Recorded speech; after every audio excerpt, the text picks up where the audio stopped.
Hey everybody, in this video we're going to talk about correlation, and this is the toolkit from Unit 4, Lesson 2. So what were some of the things that we talked about in this unit, or in this lesson? Well, the first thing is the centroid. And how do we represent that? Well, we said the centroid was X bar and Y bar. And that was a new term or a new symbol for us. So let's define that. X bar is the mean of all the X values, and Y bar is the mean of all of the Y values. So what does that mean? What is the mean? Well, you might remember that the mean is the average. So we take all of the X values from our data set and we average it, and we get that, and that's what our X bar is. And when we do the same thing for the Y values, we get our Y bar. So what else did we talk about? We talked about the least squares regression line. So the least squares regression line, that we also call that's a kind of a big title, but we also called that the line of best fit. We use that term. We use the term trend line. So that's kind of what we're talking about when we talk about the least squares regression line. It's that line that we use to represent our data. And a couple key things about this least squares regression line is, first, it always passes through the centroid. So no matter what, if it's the least squares regression line, it will go through the centroid. So it'll always go through the average of the X's and the average of the Y's.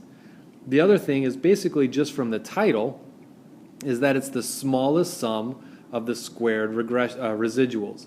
So the smallest sum, meaning that the distance from the line to each data point is the smallest possible when you look at all of them together.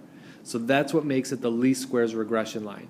Now we could make the distance from maybe an outlier or some other point closer, but what that does then is it increases the square of the residuals for a lot of other points. So it's not necessarily the smallest sum for all of the residuals. But the least squares regression line makes sure that all of them are the same, so we don't move it up or down to try and get it closer to one point. Okay? Then we also talked about influential points. And the first thing that the influential point is that it's an outlier. That's really where we look at for influential points. And the other thing about influential points is that they tend to change the slope and the y-intercept of the least squares regression line, the line of best fit, the trend line, and it changes those values by quite a bit. Now, that's not a very mathematical phrase. It doesn't really give us a lot of definition, but really you have to use your best judgment when you're looking at the context of the data and how much the values are changing to determine whether it truly is influential or not. So you might have to do some interpretation there.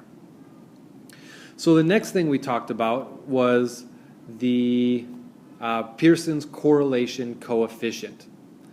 Okay, so this was another way that we could represent or interpret the data. And we had that by using this term R, and we found R by taking the sum of X minus X bar times Y minus Y bar. So that means, like when we first started doing this, we did it in a table, so we took each of the X values and subtracted the mean, and then we took each of the Y values and subtracted their mean, and then we multiplied those values together, and then we added all that up. That's what the sum of all of that was. And that was divided by n minus 1 times S sub X times S sub Y. So let's clarify again. So X bar is the mean of all the X values, which we already know. We've done that before. Same with the Y bar. We already talked about this. It's the mean of all the Y values. N is the number of data points that we have in our sample. S sub X is the standard deviation of all of the X values. So that's something that we just find in our calculator. We don't have to worry about how that's calculated at this point in time. And also S sub Y is the standard deviation of all of the Y values. So the important thing to think about or to remember with the R value is that this can be interpreted exactly the same way as we did when we looked at Spearman's rank correlation.